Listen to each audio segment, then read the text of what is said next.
Hey, what's up you guys? It's Dorothy and welcome back to my channel. In today's video, we're going to go into the next part of Crank by Ellen Hopkins. I hope that you guys are getting ready for this. We are almost done with this book and I'm so sorry if you hear running around. My dog is playing with one of his toys. I did take away the only one that squeaks though, so it won't be squeaked during this video.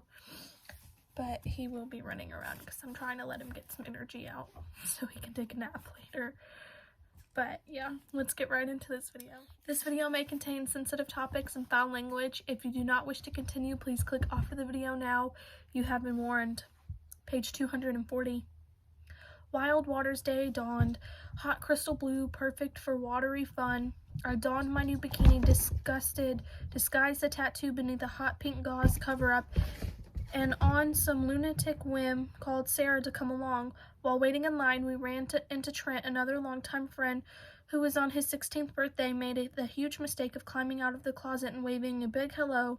Of course, I was good with it. We were best buds no matter what, and of course there was the Leah factor, but others in our school were not quite so open-minded. Since he outed, Trent had been teased, humiliated, beaten, even semi-tortured by some pickup truck cowboys who didn't have a clue about the real meaning of masculinity. So there I was at Wild Waters trying to look extremely cool at the coolest place in town with Chatty Sarah, Baker, and Trent, the gay guy, Rosielli. Turned into an interesting day. Mom and Scott wandered over from the group picnic area to join the company Brown Nosers and Nibble. Leah and Jake were off together, racing to see who could reach the top of Black Widow first. Trent hit the wave pool. Sarah hit the bathroom. She always showered before entering the pool. I opted for an inner tube float along the lazy river, mostly because of this very cute lifeguard perched overhead. And there was Bree smiling seductively, and I swear that poster boy lifeguard smiled right back. And in the righteous moment, complete clarity, Bree was not an invitation, not a stranger. Bree was the essence of me. Whether that's good or bad, I can't say, I just know it's true. Bree opens doors Christina wouldn't dare knock on, like that cute lifeguard, not to mention Adams, even if that one had recently slammed in her face. But Bree insists on having things all her way. So when Trent and Sarah came tucking up, bickering and tittering and doing all those little cutesy friend type things, Christina never minded. Bree wanted to tell them to shut the hell up, go away, and let her play. For a while, without the monster whispering sweet and terrible nothings, Christina was still in charge, but Bree was watching. Rather than face total embarrassment, I told Trent and Sarah I'd meet them at Black Widow. They looked at me, looked at what I was looking at, hard-bodied and tan on his tall tower. Trent gave me a thumbs up. Sarah broke out in giggles. They graciously provided space. I invited Bree to take over while Christina took cover.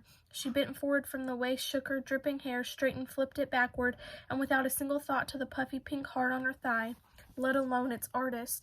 She marched right over to the lifeguard tower, looked up, and without drooling at all asked, "Do you get a lunch break?"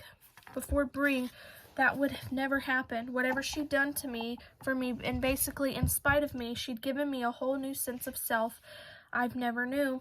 I could play the vamp, do it so well, flirt with total aplomb, and not only that, but look good doing it. Before Bree, I never knew such sheer deprived forwardness could be so much fun. So I went with it, jumped right into the role of shameless flirt. Girls responded with pointed whispers, hearty laughter, and as I myself have often done with evil eyes, Bree of course couldn't care less.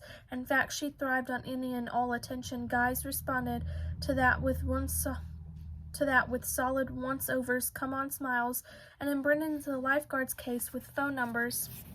As if it weren't enough, I sprinted off in search of my friends and literally bumped into Chase Wagner, Reno High storied bad boy. Christina would have offered a quick apology and scurried away. It's not like Chase was in the running for Mr. America. He looked like a linebacker, one who didn't play much in the sun. The freckles on his cranberry skin almost pulsed pain. But Bree found his bedroom eyes, glacier blue, and brooding demeanor quite the turn-on. "Hey, Chase," she cooed. He scooped me out like an old tomcat oogling a brand new canary. "Do I know you?" Christina knew enough about him to think she ought to flee. Chase Wagner could be hazardous to a person's health. "You look familiar, but not so maybe I'm thinking of someone else. What's your name?" Just like that, she had him.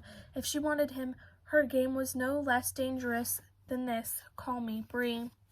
Right then, 3 people shouted, "Christina, time to beat a face-saving retreat," so I smiled and told Chase I'd catch him later. I looked around and saw Mom waving to come and eat, Leah minus Jake gesturing to come share a towel, Sarah at the top of Black Widow watching Trent's wet ride down. "Not hungry yet," I shouted Mom to Leah. "Be there in a few." Then I joined my oldest, bestest friends in the world, tried to think of something to talk about besides lifeguards, bad boys, and this person named Bree, growing stronger inside me, convincing me that someone I never dreamed of I'd want to be. I know you should be able to share such news with Beth's friends, but I felt pretty sure they'd never relate and maybe refuse to forgive me for trading in the tried and true for a test drive of the dark side. I'm going to leave it off right there, and I will see you guys in the next video. Bye!